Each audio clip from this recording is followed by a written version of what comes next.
Hi everybody, welcome back to my channel.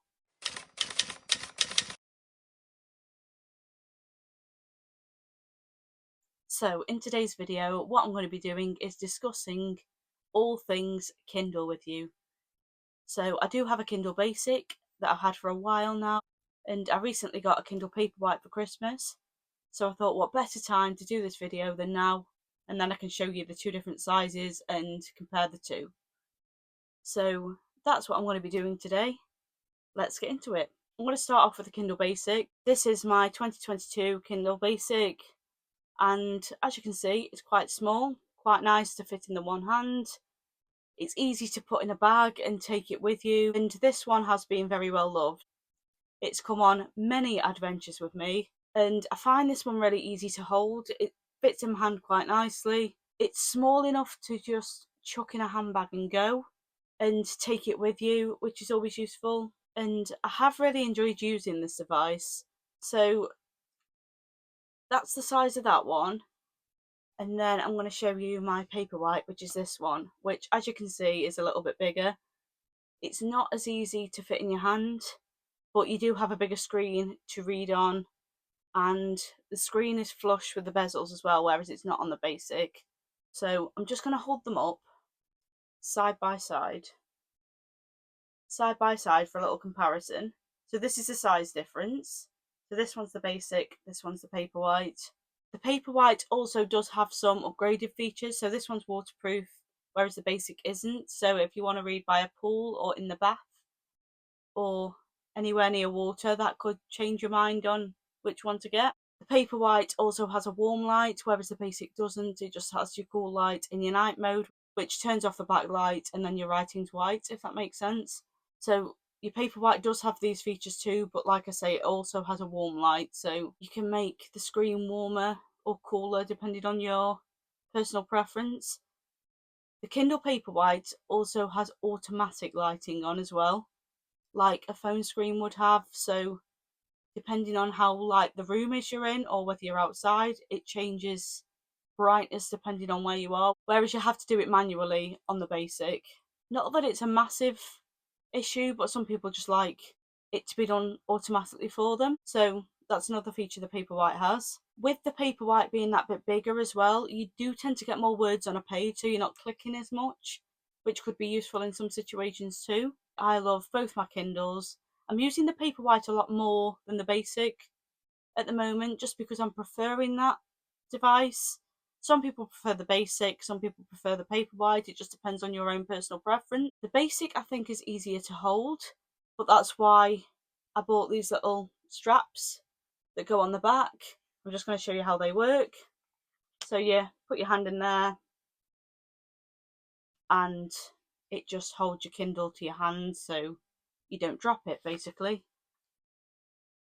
I did have a pop socket on this one before, but I think I prefer the straps, to be honest. Again, different people like different things. It's all down to personal preference. That's basically the sizing difference of them. So now I'm going to tell you all about the books you can get on these. You can get exactly the same library no matter what Kindle you buy. So I can access the same library on my Basic as I can on my Paperwhite. And with a Kindle as well, you can sign up to this subscription. I think it's £9.45 a month.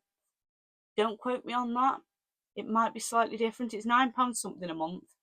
But you pay a monthly fee and you get access to the Kindle Unlimited library. And what that is so many books, and you can borrow them and then read them all within that monthly subscription. A bit like a library. And you can borrow up to 20 books at a time, and then you have to swap them for new ones, if that makes sense. You do get quite a few popular ones on there, and if you're paying that monthly subscription, you can read as many of those as you like. Like I say, you can only borrow 20 at once, but once you've read them 20, you can return them and borrow another 20. So it's like a never-ending library, and you never run out of things to read. Some Kindle Unlimited books also come with the audiobook copy, which is always good. So you can switch between the audio version and the Kindle version, and it syncs together. So when you then click on the book on your Kindle, it shows you where you last left off. But yeah, Kindle Unlimited is such a good thing, honestly. If you read a lot like I do, it just saves you a lot of money. to be honest, because you're paying one subscription fee rather than buying all these books individually. Amazon also do quite a few deals on books as well, ebooks for the Kindle. They have 99p sales on every month. They do a daily deals where you get certain books for 99p as well. So they're always good to look into. If you are going to get one of these, I do highly recommend the Kindle Unlimited subscription. I find that reading on a Kindle, I read so much quicker. You haven't got to worry about holding a heavy book. You haven't got to worry about flipping the pages over, finding a bookmark, that sort of thing, because it's all digital and it keeps your place for you. It has a little count in the corner of the page telling you how long you've got left in the chapter and how long you've got left in the book, which I find really useful. You can adjust your text size so you can have it bigger or smaller depending on what your personal preference is, which I find really useful. You can have the page warmer or cooler or darker or lighter depending on, again, personal preference. So there is a lot of bonus to having a Kindle. And not only that, but this holds so many books. You can put this in your bag and have so many books at your disposal. And if you don't want to read one, you can read another because they're all in one place rather than having to carry several paperbacks or several hardbacks with you. It's all on this one device, which I think is really useful. I do really like that. I like having the variety. And like I say, these sync together. So I've got the Kindle app on my phone and I also have the two Kindles and I listen to Audible occasionally as well. And if you have a book on Audible and you want to read it on your Kindle, or you read it on your phone and then you want to read on your Kindle, they all sync together. So your last page read is your last page read no matter which device you go on, which I think is really useful. So you don't have to remember where you are, it just picks up where you left off. I really like that about them.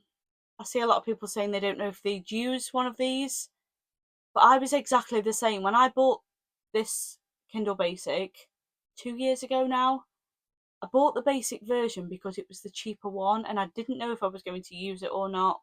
I do like a paperback, so I was thinking maybe not. I'll give it a go, sort of thing. And I bought this one because it was the base model and I thought, well, if I like it, I'll upgrade later on. And I have used this nearly every single day since I bought it. They're lightweight, they're so much easier to hold. You can adjust the light settings, you can adjust your text settings, you can have a different font if you like. It's better on your eyes. You haven't got bright lights because you can turn the brightness down. And it's just so much more comfortable to read.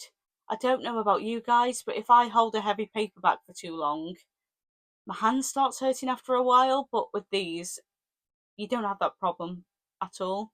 They're also very easy to prop up against something while you're doing stuff as well. So if you want to read while you're cooking, you can prop it up against the wall, things like that. They're just easy to move around with. They're just easy, like I say, to throw in your bag and take with you. They're great for holidays, great for days out, that sort of thing. And I absolutely love them. Like I say, I use it all the time. And I highly recommend a Kindle if you haven't got one already. There is quite a few accessories as well that go with the Kindle. Like I say, I bought these straps so I can put my hand in and read with them. You can also get pop sockets that you can attach to the back of your case. And if you know what a pop socket is, they again make it easier to hold. I do have these little clickers as well, so you attach one to your Kindle and one's a button, and you can lie under a blanket and press this button and this is attached to your Kindle and it turns a page for you. An amazing piece of technology if you don't want to keep moving your arms about while you're trying to get comfy at night, but you still want to read. And I've also got an arm that attaches to my bedside table that you clip your Kindle into and it sort of hovers above your face while you're reading at night, so you don't have to hold it. Like I say, there's a lot of accessories to go with these. A lot of people buy stickers and customise them. There's just a lot of perks to having a Kindle, to be honest. Just a quick demonstration of the Kindle. The on button is underneath, so you just press that. This is just a little insight to my library. You get some recommendations here. Click on the library button at the bottom and it takes you into all the different books that you have. And that's basically it. But yeah, if you don't have one of these, I do highly recommend it. It's a great reading experience, and it's one I would recommend to any reader or anyone that loves books or wants to get into reading again. So that is the end of my Kindle video. I really hope you enjoyed it. If you did enjoy it, please like, comment and subscribe underneath, and I will see you all again next week.